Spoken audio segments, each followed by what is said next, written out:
పోయినా గానీ హనుమాన్ని చూపించి పాల్గొకారు. హనుమాన్ని ప్రశాంత్ వర్మ చూపించింది సినిమాకి.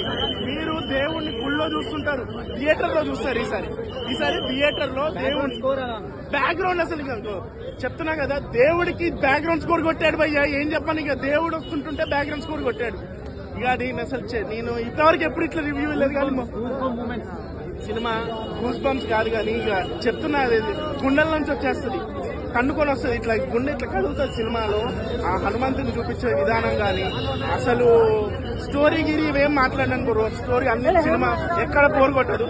కానీ హనుమంతుని చూపించే విధానం ఉంది చూసారా, అజ్జాలు. కానీ ఇంకా విలను ఇవన్నీ ఉన్నాయి కదా సార్, టెక్నికాలిటీస్, విఎఫ్ఎక్స్ ఇంత తక్కువ బడ్జెట్ లో ప్రశాంత్ వర్మ ఇది తీసుకొచ్చాడంటే ఆ ఓమ్రాజ్ చేశాడు. అదేదో ఆది పురుష్ అని, వద్దు, అది ఆవిడ పురుషే కాదు అసలు. కానీ సినిమా అద్భుతంగా ఉంది. మీ అసలు ఏ సినిమా ఉన్నా కానీ ఫస్ట్ ఈ సినిమాకి వచ్చేయండి కదా. పండక్కి ఇన్ని సినిమాలు కాంపిటీషన్ ఉంది కదా, ఇది సర్వే అవుతుంది బ్రదర్. దీన్ని తట్టుకొని మిగతా సర్వే అయితే ఏమో నాకు డౌట్ లేదు. అది అట్లుంది సినిమా. దీన్ని తట్టుకొని మిగతా సర్వే అవ్వాలి.